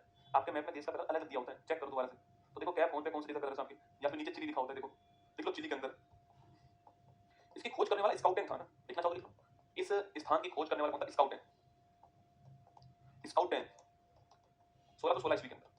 लिख लो, इसकी खोज करने वाला स्काउटन था 1616 ईस्वी के अंदर। समझ गए ना आप? कैप होन, ठीक है, कैप होन इसका बिंदु ध्यान रखना, ठीक है। अब दोस्तों ऊपर की ओर बढ़ते हैं, ठीक है। देखो पैटागोनिया मरुस्थल, सारा खेल इसी बात का है कि चीन टपाक करना। देखो पैटागोनिया मरुस्थल कहां पर है? ये अर्जेंटीना के अंदर। कहां पर है? अर्जेंटीना के अंदर, ठीक है। ये मरुस्थल है, लिखा हुआ है ना ठंडा मरुस्थल, क्योंकि जिस अक्षांश के बीच में ठंडी पड़ती है ना, ठंडा मरुस्थल है, ठीक है, ठंडा मरुस्थल है। दोस्तों मरुस्थल है मतलब बारिश नहीं होती, ठीक है। बारिश क्यों नहीं होती भाई साहब? कभी तो देखना, समझना मेरी बात, ठीक है। देखो इधर दोस्तों एक पर्वतमाला है, इसका नाम है एंडीज, समझना मेरी बात को। इधर एक पर्वतमाला, कौन सी? एंडीज पर्वतमाला, ठीक है। और यहाँ पर दोस्तों ये स्थान यहाँ पर है, ये स्थान यहाँ पर है, कौन सा? पैटागोनिया स्थान, ठीक है। अब देखिए बारिश कब होगी दोस्तों? जब हवाएं चलेंगी, हवाओं में आपके पानी होगा, वो हवाएं दोस्तों आएंगी हमारी तरफ, और कोई बीच में अवरोध आ गया, कोई पहाड़ी दोस्तों, कोई पहाड़ी आ गई, उससे टकराएंगे और पानी जो है, हवा का पानी नीचे गिर जाएगा, ठीक है। जो पानी उसके साथ में वो आपके नीचे आ जाएगा। अब दोस्तों यहाँ पर क्या होता है? यहाँ पर हवाएं चलती हैं ऐसे, इधर है प्रशांत महासागर, ठीक है। इसके ऊपर से हवाएं आ रही है, तो महासागर के ऊपर से हवाएं आ रही है, तो अपने साथ पानी को लेकर आएंगे, ये तो ठीक बात है, कंडीशन बहुत अच्छी बन चुकी है, पानी आ रहा है, क्योंकि प्रशांत महासागर के ऊपर से पानी तो लेकर आएंगे आपके, तो पानी आ रहा है। लेकिन दोस्तों आपके पर्वत आ गया बीच में, पर्वत दोस्तों बीच में आ गया यहाँ पर। अब तो पर्वत आपके ऐसे होगा ना, अरे ये समझो, पर्वत ऐसे होगा और यहाँ पर ये स्थान होगा, ठीक है। पर्वत ऐसे होगा, यहाँ पर स्थान होगा, और यहाँ से आपकी हवाएं आ रही होंगी, ये हवाएं यहाँ से पानी लेकर आ रही होंगी। तो दोस्तों हवाएं बारिश कहाँ पर करेंगे? इसके इस वाले हिस्से पर करेंगे। ये समझो, सबसे पहले वो यहाँ पर टकराएंगे, तो इसके इस वाले हिस्से पर बारिश कर देंगे, और यहाँ पर दोस्तों आते आते क्या होगा? इन हवाओं में पानी बचेगा ही नहीं, क्योंकि सारी बारिश वो वहाँ पर कर चुका होगा। जिस प्रकार दोस्तों हमारे यहाँ पर पश्चिमी घाट पर होता है, हमारी सारी बारिश कहाँ पर होती है? पश्चिमी घाट पर होता है ना। केरल में मानसून टकराता है, पश्चिमी घाट पर बारिश होती है, और उसके जस्ट पास वाला जो इलाका होता है आपकी वहाँ पर बारिश बहुत कम होती है, उसको बोलते हैं वृष्टि छाया क्षेत्र।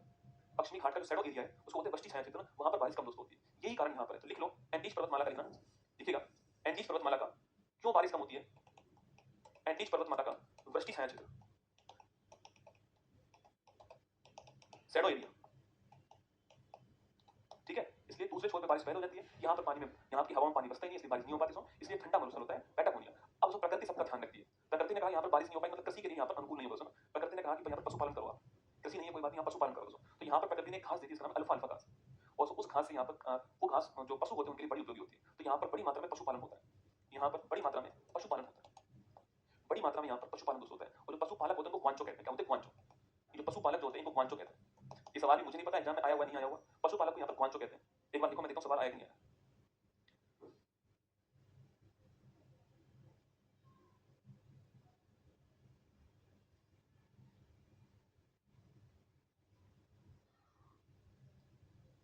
पैटागोनिया मरुस्थल किस देश में स्थित है? ये सवाल तो आया हुआ है।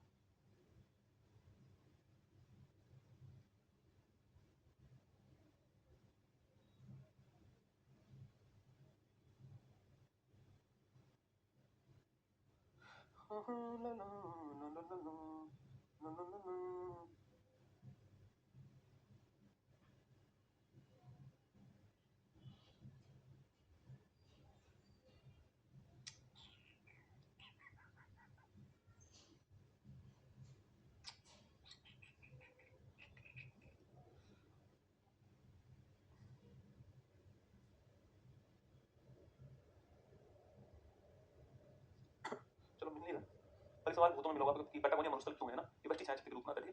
पशुपालन है दोस्तों, पशु पालेंगे, क्या करेंगे? पशुओं का मांस उद्योग होगा, डेयरी उद्योग होगा, तो मांस इंडस्ट्री अर्जेंटीना में बड़ी मात्रा में है। ये राज्य अर्जेंटीना, देश अर्जेंटीना आपको लिखा चुका हूं, ठीक है। देखिए पंपाज घास के मैदान, इसके जस्ट ऊपर क्या है? पंपाज घास के मैदान। तो पंपाज क्या है? एक घास का मैदान है, पहली बात, ठीक है। पंपाज एक घास का मैदान है, पहली बात सुना। कैसी घास है? टेम्परेट, जो प्रेरी घास थी वही पंपाज है ना, एकदम समशीतोष्ण घास का मैदान। किस देश के अंदर है? अधिकांश भाग कहां पर है? अर्जेंटीना के अंदर। अधिकांश भाग कहां पर है? अर्जेंटीना के अंदर। और इसमें एक घास और मिलती है, अल्फा अल्फा घास, जो कि कैसी होती है? पशुओं के लिए पौष्टिक होती है, ठीक है। पंपाज, इसके ऊपर तो कौन सी घास का मैदान? आपके पंपाज के ऊपर कौन सा है? कंपाज है ना। पंपाज के ऊपर कंपाज कहां पर है? अर्जेंटीना, ब्राजील के अंदर। ये उष्ण घास का मैदान है, क्योंकि मध्य रेखा और मकर रेखा के बीच में ना, तो वो उसको बोलते हैं, क्या बोलते हैं? उपोष्ण बोलते हैं, उष्ण बोलते हैं, तो सब ट्रॉपिकल है, सॉरी ट्रॉपिकल है, उष्ण घास का मैदान, ठीक है। कंपाज, इसके ऊपर एक घास का मैदान होता है लानोज, वो लिख लो यहीं पर, लानोज। ये कहां पर है? वेनेजुला के अंदर। और ये भी क्या घास का मैदान है? वेनेजुला के अंदर घास का मैदान, वेनेजुला के अंदर लानोज, ठीक है। देखो पंपाज, कंपाज, लानोज, तीनों ध्यान रखना, ठीक है। अभी हमारा बीच में एक क्षेत्र रह गया, इसका नाम है अमेजोन वर्षावन, याद है आपको? रह गया बीच में, उसको पढ़ेंगे फिर। अब लिखो अमेजोन वर्षावन, सॉरी अमेजोन नदी लिख दो, अमेजोन अमेजोन नदी, देखो यह नदी कहां से निकलती है, उद्गम कहां से होता है, एंडीज पर्वत से। इस नदी का उद्गम कहां से होता है, जो एंडीज पर्वत है वहां से इसका उद्गम होता है, और कहां ये गिरती है, अटलांटिक महासागर में। इसका समापन कहां होता है, अटलांटिक महासागर में। तो एंडीज पर्वत उद्गम और समापन अटलांटिक महासागर, आपको ध्यान रखना है, ठीक है। देखो पहली बात तो पूछूं आपसे कि भाई विश्व की सबसे लंबी नदी कौन सी है, वो है नील नदी। सबसे लंबी नदी नील नदी है। सेकंड सबसे लंबी नदी कौन सी है, वो है आपकी अमेजोन नदी। तो सेकंड सबसे लंबी नदी है। फर्स्ट पे कौन है, नील नदी, जिसको आप नाइल भी कहते हो ना, ठीक है।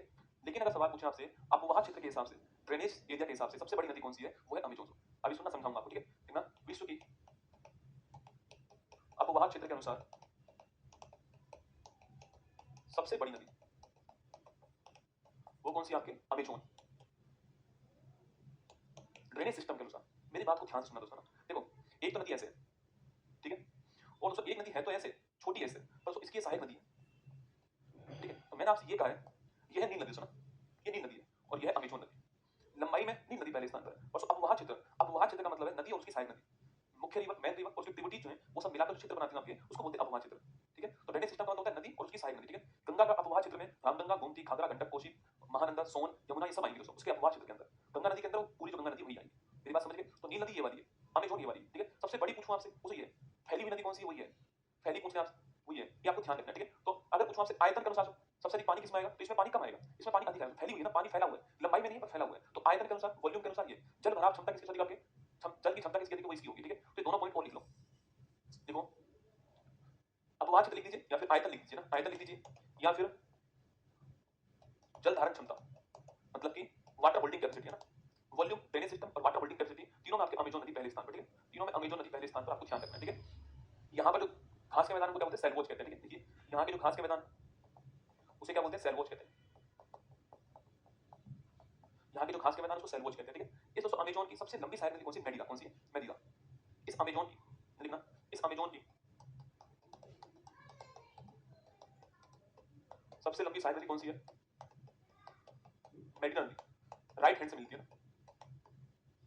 इस अमेजोन की सबसे लंबी सहायक नदी कौन सी है, मेडिला है, राइट हैंड से मिलती है, आपको ध्यान रखना है, ठीक है। तो अपवाह क्षेत्र, आयतन, वाटर होल्डिंग कैपेसिटी, तीनों में पहले स्थान पर बड़ी नदी कौन सी है, वो आपके अमेजोन है, ध्यान रखना है, ठीक है। आगे देखिए, यहाँ जो वन मिलते हैं कैसे हैं, सदाबहार वन, एवरग्रीन फॉरेस्ट, ठीक है, या फिर इनको बोलते हैं वर्षावन। देखिए अमेजोन दोस्तों नदी है कहां पर, आप ये देखो, देखो ये हमारा, समझ लो बेटा हर चीज को, ये हमारा नीचे वाला छोड़ो, कोई काम करनी, हमें यहाँ से काम सुना, ये हमारी 0 डिग्री रेखा हो गई, तो यहाँ से निकलती है, ठीक है। और दोस्तों इसके पास ही देखना, इसके पास यहीं पर आपको ये अमेजोन नदी वाला क्षेत्र मिल जाएगा, ठीक है। देखिए यहाँ पर दोस्तों विषुवत रेखा है, और विषुवत रेखा पर वर्ष भर आपको तापमान मिलता है, विषुवत रेखा पर वर्ष भर आपको जो है तापमान मिलेगा, ठीक है। तो यहाँ पर टेम्परेचर अधिक होगा, जैसे ना विषुवत रेखा पर तापमान वर्ष भर दोस्तों होता है, सूर्य की किरणें यहाँ पर पड़ती है, इसलिए वर्ष भर आपको टेम्परेचर मिलता है, तो यहाँ का टेम्परेचर अधिक होगा, पहली बात दोस्तों ना। सेकंड दोस्तों यहाँ पर वर्ष भर बारिश होती है, इक्वेटर विषुवत रेखा के पास में वर्ष भर क्या होती है, बारिश होती है। तापमान का संबंध बारिश से होता है दोस्तों ना। तो विषुवत रेखा कभी तो देखना, जब बहुत अधिक गर्मी पड़ती है ना, इस सावन के मौसम में आप देखना, जहां पर भी बहुत अधिक गर्मी से पड़ रही है, ऐसा बोलते हैं बूढ़े बड़े लोग जो है कि बारिश आएगी पक्का ना। आप देखना दोस्तों, जहां पर भी गर्मी अधिक पड़ रही है सावन के मौसम में, मतलब इस मानसून के महीने में, वहां ऐसा बोलते हैं कि बारिश आएगी, ठीक है। तो यहाँ दोस्तों आपकी वर्षा भी अधिक होती है, वर्ष भर वर्षा होती है, कहां पर, विषुवत रेखा के ऊपर। अब सोचिए तापमान दोस्तों अधिक आपकी, मतलब सूर्य का प्रकाश यहाँ के पौधों को खूब मिल रहा है। सेकंड, यहाँ बारिश अधिक है, एक पौधे के विकास के लिए तापमान और बारिश चाहिए होती है, जो कि यहाँ पर प्रचुर मात्रा में उपलब्ध है, मोर देन सफिशिएंट मात्रा में उपलब्ध है। इसलिए दोस्तों यहाँ पर पौधों की संख्या बहुत अधिक होगी और पौधों की लंबाई भी अधिक होगी। पौधे सूर्य का प्रकाश पाने के लिए अपनी लंबाई को बढ़ाएंगे, ऊपर की ओर जाएंगे, ठीक है। तो यहाँ पर दोस्तों आपके एक तो जैव विविधता अधिक होगी, ठीक है, और सेकंड यहाँ पर जो पेड़ होंगे, इन पेड़ की लंबाई भी अधिक होगी, इन पेड़ की लंबाई भी यहाँ पर अधिक होगी, यहाँ जो पेड़ होंगे उनकी लंबाई भी यहाँ पर अधिक होने वाली है। इसलिए सर्वाधिक ऊंचे पेड़ कहाँ पर मिलते हैं, पेड़ की लंबाई मतलब ऊंचाई, ठीक है। इसलिए जो आपके ऊंचे पेड़ कहाँ मिलेंगे, आपको यहाँ मिलेंगे ना, ऊंचे और घने पेड़, ऊंचे और घने डेंस फॉरेस्ट, ऊंचे और घने पेड़ कहाँ पर मिलेंगे, वो आपको यहाँ पर मिलेंगे, ठीक है। इन्हें बोलते हैं एवरग्रीन फॉरेस्ट, सदाबहार वन बोलते हैं या वर्षा वन कहते हैं। तो विश्व की सर्वाधिक जैव विविधता कहाँ पर, यहीं पर। कारण क्या, उसके दो कारण है। देखो कभी कभी स्टेटमेंट पूछता है कि अमेजोन वर्षा वन में सर्वाधिक जैव विविधता मिलती है, उसका कारण क्या है, तापमान का अधिक होना और वर्ष भर वर्षा होना, ठीक है। तो लिखिएगा सर्वाधिक जैव विविधता वाला स्थान, सर्वाधिक जैव विविधता वाला स्थान कौन सा है, वो है अमेजोन वर्षा वन, ठीक है। और दोस्तों इसलिए इसको बोलते हैं क्योंकि पेड़ है, घने पेड़ है, ऊंचे पेड़ है, तो ऑक्सीजन अधिक मात्रा में प्रोड्यूस करेंगे, और ऑक्सीजन प्रोड्यूस करते हैं तो हमारी बॉडी में लंग्स करता है ये काम, तो इसलिए इनको पृथ्वी का फेफड़ा कहते हैं। क्या बोलते हैं, इन्हें बोलते हैं पृथ्वी के फेफड़े, लंग्स ऑफ द अर्थ। यही तो कारण है बेटा कि जब यहाँ पर एक बार आग लगती है ना, तो पेड़ इतने पास पास है, उससे इतनी ऊंचाई पर पेड़ है, तापमान उससे इतना अधिक है, तो यहाँ पर जब आग लगती है तो वो बुझती नहीं है। अभी कुछ दिनों पहले अमेजोन वर्षा वन में आग लगी थी, बहुत विशाल दोस्तों, मतलब बुझी नहीं आग, कई महीनों तक आग नहीं बुझती है, इस प्रकार की आग लगती है यहाँ पर। गर्मी में आप चेक करना, आपको अखबारों में खूब मिलता है, एक तो भारत में उत्तराखंड में आग लगती है, देखना, एक तो यहाँ पर आपको आग मिलेगी अमेजोन वर्षा वन में। यहाँ पर मतलब ये सुगम्य नहीं दोस्तों ना, सुगम्य का मतलब क्या होता है, एक्सेसिबल नहीं है, मतलब यहाँ पर इंसान रह नहीं सकता। यहाँ पर तो पेड़ इतने घने डेंस पेड़ हैं आपके, सुगम्य है ही नहीं कोई चीज, मतलब एक्सेस नहीं कर सकते यहाँ पर आप परिवहन नहीं कर सकते। यहाँ तो ऐसी प्रजातियां मिलती हैं, तो मतलब यहाँ पर एनाकोंडा टाइप की प्रजाति है ना, मतलब सबसे बड़े सांप जो है वो यहीं पर मिलते हैं, जो आप देखते हो ना वो डिस्कवरी के ऊपर, ये अमेज़न वर्षा बनी है, ठीक है, सबसे बड़े बड़े सांप, सबसे लंबे लंबे सांप अभी मिला यहाँ पर, विश्व का सबसे लंबा सांप, पृथ्वी का सबसे बड़ा सांप, लंबा सांप जो है वो भी यहीं पर मिला है, यूनेक्टस नाम उसका, क्या यूनेक्टस,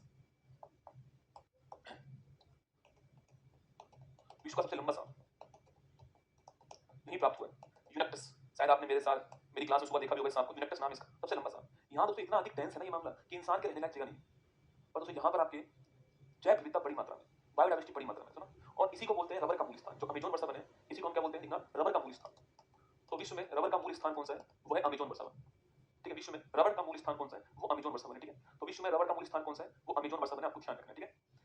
ये सारे सवाल आपसे पूछ सकता है, इस क्वेश्चन के अंदर मैंने आपको सब कुछ लिखा दिया जो भी एग्जाम के लिए महत्वपूर्ण है, यही सवाल बन जाता है, सवाल कुछ भी पूछ सकता है आपसे, रबर का मूल स्थान कौन सा है, अमेजोन वर्षा या फिर सेलवोस, क्योंकि सेलवोस उसी का एरिया है ना, सर्वाधिक जैव विविधता कहाँ मिलती है, यही मिलती है, लंबे लंबे सांप, बड़े बड़े सांप कहाँ मिलेंगे, यही मिलेंगे आपके ना, यूनेक्टस कहाँ मिला है, बिहार में यहीं पर मिला है, ठीक है। पृथ्वी के फेफड़े किसको बोलते हैं, इन्हीं को बोलते हैं। अमेजोन की सबसे लंबी नदी कौन सी, मेडिना नदी, आपको मिल जाएगी, चेक करो अमेजोन नदी में, तो ये आपको सब कुछ ध्यान रखना है, मेरे हिसाब से एग्जाम के लिए महत्वपूर्ण क्वेश्चन है, ठीक है। तो हमने जो अभी मेरा 2 पॉइंट और रह गए, एक तो एंजिल वाटरफॉल रह गया और एक आपके वो मराकाइवो झील रह गई, एंजिल वाटरफॉल और मराकाइवो झील जो है वो रह चुकी है, ठीक है। अभी एंडीज पर्वत भी रह चुका है ना, तो एक बार एंडीज से निकलती है ना नदी, इसलिए एंडीज पढ़ लो एक बार, देखो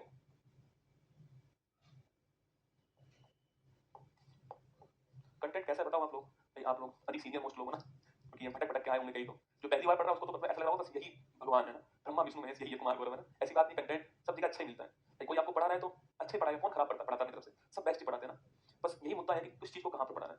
और ये आपका बैच दूसरा बैच है, जो पहला बैच मैंने ब्रह्मास्त्र पढ़ाया था, मैंने उसमें भी अपना बेस्ट दिया था, लास्ट तक लोग आते हैं तो ब्रह्मास्त्र की चर्चा करते हैं, आप ब्रह्मास्त्र 2 के अंदर हो, मतलब आपको तो मैं निखार के कंटेंट दे रहा हूँ ना, कि भाई कौन सी चीज अगर मुझसे पिछली बार ये चीज छूट गई थी तो मैं उसको यहाँ पर कवर करूँ, इस चीज को मुझे यहाँ पर पढ़ाना चाहिए था, वो तय करना, तो मेरे दिमाग में क्या है वो सिस्टम तय हो चुका है ना, इसलिए आप देखना कि आपको जब मैं पढ़ा रहा होता हूँ तो ब्रह्मा से मैंने एक्स्ट्रा कंटेंट आपको यहाँ पर दिया है, ठीक है, तो अगली बार आऊंगा, मतलब जब भी आऊंगा तो वहां पर भी कुछ एक्स्ट्रा देने का प्रयास करूंगा, करंट अफेयर से अपडेट करके दूंगा कंटेंट आपको ना। तो देखिए अमेजोन, ये सॉरी हम बात करते हैं एंडीज की, देखो एंडीज है कहाँ पर, ये दोस्तों एंडीज कहाँ पर, मेरे पास कोई ऐसा वो है नहीं जिससे मैं बना दूं आपको एंडीज कहाँ पर है। देखो दोस्तों एंडीज यहाँ पर है ना, एंडीज कहाँ है, तो आपके एंडीज आपका पर्वतमाला जो है वो कुछ ऐसे आपको मिलेगा, अपनी नोटबुक में चेक करना, अपने मैप में चेक करना, ये एंडीज आपको ऐसा फैला हुआ मिलेगा ना, ये एंडीज ऐसे फैला हुआ पूरे महाद्वीप में फैला हुआ है एंडीज, ठीक है। ये कौन सी पर्वत श्रृंखला है, ये आपके एंडीज पर्वत श्रृंखला। देखो विश्व की सबसे लंबी पर्वत श्रृंखला कौन सी, एंडीज, सबसे ऊंची हमारी तो हिमालय भाई, माउंट एवरेस्ट किसमें, हिमालय में, और वर्ल्ड की हाईएस्ट पीक कौन सी, माउंट एवरेस्ट है, तो सबसे ऊंची पूछूं आपसे वो है माउंट एवरेस्ट, सबसे लंबी पूछे आपसे एंडीज, सबसे अधिक कौन फैली हुई है, एंडीज, ठीक है। तो देखिएगा पहला पॉइंट, विश्व की सबसे लंबी पर्वत श्रृंखला, विश्व की सबसे लंबी पर्वत श्रृंखला कौन सी है, एंडीज पर्वत श्रृंखला, वर्ल्ड की सबसे लंबी पर्वत श्रृंखला, आपको ध्यान रखना है, ठीक है। पहली बात तो कौन कौन से देश में से, शायद अगर मैंने मैप बना दिया है तो अब आपको थोड़ा बहुत देश तो नॉलेज हो चुका होगा, हम कहां की दोस्तों बात कर रहे हैं। देखो सबसे पहले यहाँ पर आपको वेनेजुला देश मिलेगा, ठीक है, फिर दोस्तों कोलंबिया देश मिलेगा, अब तो शायद समझ में आ रहा होगा, ठीक है।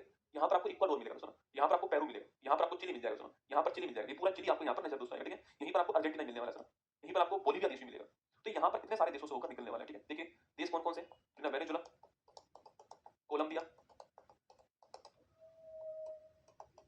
Ecuador, Peru, Chile, Bolivia, Argentina, तो ये सारे देश हो गए, ठीक है। Venezuela, Colombia, Ecuador, Peru, Chile, Bolivia और अर्जेंटीना। देखो आपको ये याद करने पड़े, आपको उसका याद करने पड़े, पर मुझे याद थोड़ी करना पड़ रहा है भाई, मुझे तो इतना पता होना चाहिए कि एंडीज है कहां पर मेरे मैप में, बाकी उस मैप में उस जगह पर कौन सा देश है वो तो मुझे पता ही है, तो इसलिए कह रहा हूं मैपिंग को याद करना सीखो, मैपिंग को बार-बार ड्रॉ करना सीखो, अपने आप कंटेंट आपको याद हो जाएगा, ठीक है। भाई मुझे पता है अर्जेंटीना की आपके ये जो आपकी पर्वत श्रृंखला यहाँ पर है, तो बस यहाँ पर देश कौन कौन से वो देश मैंने लिख दिया आपके सामने यहाँ पर, और क्या किया मैंने, कोई रॉकेट साइंस थोड़ी बेटा, वही देश लिख दिया मैंने आपके सामने। इस एंडीज की, ये दोस्तों एंडीज की सबसे ऊंची चोटी कौन सी, देखो अपने मैप में देखना, आपके मैप में देखिएगा एंडीज की सबसे हाईएस्ट पीक जो है वो कहीं आपको यहाँ पर नजर आएगी, एंडीज की जो हाईएस्ट पीक है कहीं आपको यहाँ पर नजर आएगी, इसको बोलते हैं माउंट एकांगुआ। देखो अपने मैप में, फिजिकल वाले मैप में माउंट एकांगुआ कई कई जगह मिलता है, ये चिली के अंदर है, दोनों की बाउंड्री पर है, ठीक है ना। पहली बात तो ये इसकी हाईएस्ट पीक है, ठीक है, और चिली और अर्जेंटीना की बाउंड्री पर है, चिली अर्जेंटीना की सीमा पर है, ये इसकी हाईएस्ट पीक है, लगभग 7000 मीटर के आसपास है ना, 6962 मीटर के आसपास है, लगभग 7000 मीटर के आसपास है इसकी हाईएस्ट पीक, ठीक है। तो ये इसकी हाईएस्ट पीक है और लगभग 7000 मीटर के आसपास है, आपको ध्यान रखना है। एंडीज पर्वतमाला, एंडीज एक नवीन वरित पर्वतमाला, याद है आपको, मैंने दिखाया था पिछली बार आपको, ये न्यू फोल्डेड माउंटेन है ना, ये न्यू फोल्डेड माउंटेन, ठीक है, ध्यान रखना। अब कुछ देशों के बारे में कुछ बातें और लिख लो, वेनेजुला के बारे में मैंने कहा ना आपसे, वेनेजुला जो है वहां पर वो मैंने लिखा है आपको मराकाई वो झील और वो क्या बोलते हैं एंजल वाटरफॉल है, कुछ ब्राजील के बारे में लिख लीजिए आप मेरे साथ में, बस फिर हम समाप्त करेंगे क्लास, ठीक है। देखिए एक लास्ट मैप और बना दीजिए, फिर आपका साउथ अमेरिका महाद्वीप हमारी तरफ से पूरा हो जाएगा। आपकी तरफ से कभी पूरा नहीं होना चाहिए, ठीक है। आपको सीखते ही रहना है, हमेशा हर महाद्वीप के बाद एक पेज खाली छोड़ देना, ठीक है। कभी भी कोई और सवाल आए सामने या फिर मेरी बुक पढ़ो आप वहां पर कंटेंट सामने है तो आपको वहां पर लिख लेना है, ठीक है। अपने सारे नोट्स को एक जगह लाने का प्रयास करो, मेरी चाय ठंडी होगी तुम्हारे चक्कर में। क्वालिटी हो गई, एक तो पहली बहुत बुरी है, बिना दूध की है, पहली बुरी है, और दूसरी ठंडी हो गई भाई साहब। गरम गरम होती कम से कम लगता था चाय, अब ठंडी हो गई। देखिएगा ये आपके सामने साउथ अमेरिका महाद्वीप है, इसमें यहाँ पर ब्राजील है। अच्छा वेनेजुला, यहाँ पर देश कौन सा है? वेनेजुला। देखो इसमें दो तीन पॉइंट ध्यान रखने हैं। इसकी राजधानी कराकस है, इसकी मुद्रा क्या है? बोलीवर इसकी मुद्रा है। इसकी मुद्रा क्या है? Bolivar currency. बोलीवर नाम से आप बहुत फेमस व्यक्ति हुए, उनके नाम पर करेंसी है। अभी हाल ही में निकोलस मादुरी जो है यहाँ पर दोबारा राष्ट्रपति बने ना, निकोलस मादुरी। मैं नाम नहीं लिखवा रहा था क्योंकि हो सकता है दो चार दिन में हट जाए, कोई भरोसा नहीं भाई साहब किसी भी राष्ट्रपति प्रधानमंत्री का। तो थाईलैंड में मतलब बिजनेस टाइफून थे श्रेया थावी से, वहां की अदालत ने उनको बर्खास्त कर दिया प्रधानमंत्री पद से। बांग्लादेश के अंदर देख लो, तो मैं दिखा दिया ना, बाकी निकोलस मादुरो यहाँ के नए राष्ट्रपति बने, री इलेक्ट हुए, ठीक है। यहाँ तो एक झील कौन सी? मराकाई झील। मराकाई झील ध्यान रखना, ये दक्षिण अमेरिका महाद्वीप की सबसे बड़ी झील है। दक्षिण अमेरिका महाद्वीप की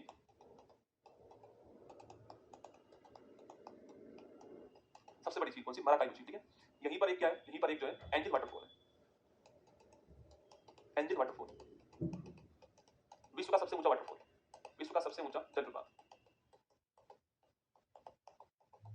वर्ल्ड का सबसे ऊंचा क्या है? वाटरफॉल, एंजल वाटरफॉल, ठीक है। एंजल वाटरफॉल कैरो नदी के ऊपर है। कैरो ओरिनाको की साइड नदी है, ओरिनाको एंजल की साइड, अमेजोन की साइड नदी है, ठीक है। इसलिए कभी कभी एग्जाम में कैरो भी दिखाता है, कभी कभी एग्जाम में ओरिनाको दिखाता है, ठीक है। इसी के ऊपर वाटरफॉल है कौन सा? एंजल वाटरफॉल, ठीक है। ये जो एंजल वाटरफॉल है, ये जो एंजल वाटरफॉल है वो कैरो नदी या ओरिनाको नदी के ऊपर, आपको ध्यान रखना, ठीक है। बाकी यहाँ पर लानोज उष्णकटिबंधीय घास का मैदान है, वो तो हम पहले ही पढ़ चुके हैं, ठीक है। लानोज जो है उष्णकटिबंधीय घास का मैदान है, वो हम पहले भी पढ़ चुके हैं, सुना। ये वेनेजुला के बारे में देखो, वेनेजुला देश आपको ध्यान रखना है, ये दोस्तों आपके कच्चे तेल के लिए बड़ा फेमस है। मतलब ओपेक में वो देश जो खाड़ी देश है ना, organisation of petroleum export country, खाड़ी देश आते हैं, तेल वहीं दोस्तों मिलता है। वेनेजुला एक ऐसा देश जो कि खाड़ी देश नहीं है, वो उसमें शामिल है, कौन? वेनेजुला, ठीक है। तो लेकिन वेनेजुला देश जो है किसके लिए फेमस है? यह देश जो है वो तेल के लिए प्रसिद्ध है, मतलब यहाँ पर तेल मिलता है। बाकी वेनेजुला की हालत वर्तमान में बहुत खराब, बहुत ही खराब हालत है वेनेजुला की। यहाँ की जो करेंसी है उसकी वैल्यू बहुत कम हो चुकी है और यहाँ की हालत बहुत खराब है। यहाँ पर इन्फ्लेशन बड़ी मात्रा, मुद्रास्फीति बड़ी मात्रा में। देखो किसी देश की अगर इन्फ्लेशन बढ़ती है तो वहाँ पर उस देश की मुद्रा की वैल्यू कमजोर होती है, हम पहले भी ये बात कर चुके हैं इकोनॉमिक्स में। आप सोचिए ना, आज तो समोसा 10 रुपए का आ रहा है, मान लो इन्फ्लेशन होता है, समोसा पहले 20 रुपए का आता है, तो जो आपके 10 रुपए की वैल्यू थी वो कल नहीं बचने वाली है, कल आपको 20 रुपए चाहिए, तो आपकी मुद्रा की वैल्यू कमजोर हो जाएगी, ठीक है। आपको 20 रुपए चाहिए, अगर समोसा चाहिए तो 10 रुपए में समोसा आपको नहीं मिलेगा, है ना। तो वही बात है, यहाँ की वैल्यू वेनेजुला, जिम्बाब्वे, ये वो देश है जहाँ पर मुद्रास्फीति इतनी अधिक हो चुकी है कि वहाँ पर कभी भी सत्ता पलट हो सकती है। सत्ता को बदलने का एक मेन कारण आर्थिक कारण होता है, ठीक है। इसके बाद एक देश कौन सा? एक देश यहाँ पर कौन सा है? यहाँ पर देश है फ्रेंच गुआना, शायद नाम सुना होगा आपने, फ्रेंच गुआना देश है। उसके नीचे देश कौन सा? ब्राजील देश। तो ब्राजील की अगर मैं बात करूँ आपसे, ये पूरा ब्राजील है। साउथ अमेरिका में आधा महाद्वीप तो ब्राजील घेर के बैठा बैठा ना, ब्राजील। देखिए ब्राजील की राजधानी ब्राजीलिया है, ये हम पहले भी लिख चुके हैं, ठीक है। इसकी मुद्रा से पूछूं आपसे, रियल इसकी मुद्रा है, ठीक है, बाद में लिख देंगे इसको ना। ब्राजील दोस्तों आपके यहाँ पर ये कॉफी के लिए फेमस है। किसके लिए? कॉफी या कहवा के लिए क्या है? ये प्रसिद्ध है, कॉफी या कहवा के लिए प्रसिद्ध है। कोई सवाल पूछूं आपसे, कॉफी के बागान जो ब्राजील में मिलते हैं उन्हें क्या बोलते हैं? फेजेंटा कहते हैं। देखिए यहाँ पर जो कॉफी के बागान होते हैं इन्हें बोलते हैं फेजेंटा, ठीक है। तो ब्राजील में अगर आप देखोगे, आपके जो मैप में देखोगे, तो यहाँ से यहाँ देखना, यहाँ पर पास में आपको एक जो है सेंटोस बंदरगाह मिलेगा, ठीक है।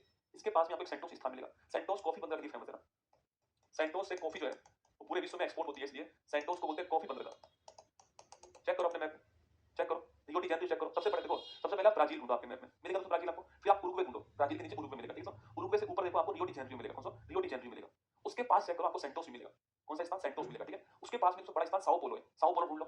रियो डी जेनेरो ढूंढ लिया, उसके पास साओ पोलो ढूंढो। साओ पोलो से बड़ा फेमस स्थान है साओ पोलो। साओ पोलो के पास देखो सेंटोस मिलेगा, साओ पोलो के पास सेंटोस मिल जाएगा आपको, ठीक है। तो सेंटोस कॉफी बंदरगाह के रूप में फेमस है, कॉफी पोर्ट के रूप में सेंटोस बड़ा फेमस है, ठीक है। ये आपको ध्यान रखना है, ठीक है। ब्राजील दोस्तों यहाँ पर दो स्थान जो है, एक तो लघु उत्पादन के लिए और एक मैग्नीज धातु के उत्पादन के लिए फेमस है। एक तो अमापा की खान बड़ी फेमस है, एक इतिबारा स्थान, ये दोनों ध्यान रखना। देखिए ये अमापा की खान खूब बार पेपर मार चुकी है, अमापा माइंस, देखना मैग्नीज के लिए, ठीक है। और इतिबारा पूछूं आपसे, ये किसके लिए? आपके ये लोह धातु के लिए। आपको अमापा तो नहीं मिलेगा दोस्तों, इतिबारा मिल जाएगा लोह इस्पात के लिए। अमापा तो नहीं मिलेगा आपको, पर आपको लोह धातु वाला, लोह धातु करो इसको ना, लोह धातु के लिए इतिबारा दोस्तों आपको यहाँ मिल जाएगा। इतिबारा मिल जाएगा आपको ब्राजील के अंदर, इतिबारा मिल जाएगा। अमापा की खान तो नहीं मिलेगी, माइंस तो नहीं मिलेगी आपको, इतिबारा स्थान लोह धातु वाला मिल जाएगा, ठीक है। एक आपको रियो डी जेनेरो मिलेगा दोस्तों ना। देखो रियो डी जेनेरो तो आपको मिलना ही चाहिए, सबसे प्रमुख स्थान है ब्राजील का दोस्तों। अगर आपने वो फिल्म देखी हो, कौन सी? फास्ट एंड फ्यूरियस फिल्म देखी आपकी, उसमें ब्राजील दिखाया गया। फास्ट एंड फ्यूरियस जो आपके 8वें नंबर वाली थी, उसमें ब्राजील दोस्तों मिलेगा आपको। वहां पर दोस्तों एक ऐसी मूर्ति खड़ी हुई है ना, ऐसी मूर्ति खड़ी हुई है, और वो मूर्ति क्राइस्ट द रिडीमर। उसके नीचे पूरा आपको कौन सा मिलेगा? उसके नीचे पूरा आपको रियो डी जेनेरो मिलेगा। निकालो फोटो निकालो, ब्राजील में एक ऐसी मूर्ति है, विश्व के 8 अजूबों में वो मूर्ति है। विश्व के 8 अजूबे जो है उसमें, जैसे ताजमहल हो गया हमारा, मिस्र का पिरामिड हो गया, गीजा का पिरामिड, ऐसे दोस्तों एक मूर्ति काइस्ट द रिडीमर नाम है उसका, ऐसे खड़ी है मूर्ति। ये दोस्तों वही मूर्ति जो आपके जब आप चाय पीने जाते हो ना और आपका दोस्त चाय पीने जाता है और चाय पीने के बाद पैसे देने की बारी आती है तो आपका दोस्त बोलता है अपने पास कौन ही रुपया भाई साहब, ठीक है, ये वही मूर्ति बेटा ना। तो लिखना रियो डी जेनरी दोस्तों ना, यहाँ पर 1992 के अंदर पृथ्वी सम्मेलन हुआ था, यहीं पर 1992, एक फोटो निकालो जिसमें नीचे शहर भी दिख रहा हो, 1992 के अंदर यहीं पर पृथ्वी सम्मेलन हुआ था, ठीक है। मैंने कहा आपसे यहीं पर एक प्रतिमा किसकी है, Christ the Redeemer, Christ the Redeemer, ठीक है। और ये दुनिया के 8 अजूबों में, इस दुनिया के 8 अजूबों में, हाँ दिखा दो, फास्ट एंड फ्यूरियस फिल्म में तो बहुत सारी फिल्मों में हॉलीवुड में आपको दिखाई देती है मूर्ति आपकी, तो ये है आपकी क्राइस्ट द रिडीमर मूर्ति है ना। ये आपको नीचे सारा रियो डी जेनरी दिखाई दे रहा है, ठीक है। एक क्राइस्ट द रिडीमर मूर्ति 8 अजूबों में शामिल है, रियो डी जेनरी स्थान पर आपको ध्यान रखना है इसके बारे में, एग्जाम के लिए महत्वपूर्ण सवाल है। दक्षिण अमेरिकी महाद्वीप का सबसे बड़ा शहर यही है, ठीक है, रियो डी जेनरी। ये ब्राजील की पहले राजधानी यही था, ब्राजीलिया तो अब बनी राजधानी, इससे पहले राजधानी यही थी आपकी रियो डी जेनरी, और बाद में इसकी राजधानी ब्राजीलिया हो गई है, ये आपको ध्यान रखना है, ठीक है। लिख लीजिए ब्राजील, आप जानते हो G20 2024 कहाँ होने वाला है, ब्राजील में होने वाला है। G20 2024 कहाँ होगा, ब्राजील के अंदर होगा, आपको पता ही है, ठीक है। G20 2024 कहाँ होगा, ब्राजील में होगा। G20 2024 कहाँ पर होगा, ब्राजील में होगा, लिख लो। इस मैप में कुछ नहीं बनाऊंगा, एक मैप और बना देता हूँ, वहां लिख देता हूँ ना, वरना किसी जगह मामला। ब्राजील की मुद्रा रियल होती है, रियाल लिख दीजिए, रियाल इसकी मुद्रा है, ठीक है, ब्राजील की। चलो एक लास्ट और बना लो, फिर छोड़ देते हैं आपको, बस 5 बातें और लिख लो, फिर छोड़ देंगे आपको। देखिए बेटा, एक बार फिर लास्ट है ना, एक बार फिर दोस्तों लास्ट को देख लीजिए, फिर छोड़ेंगे आपको ना।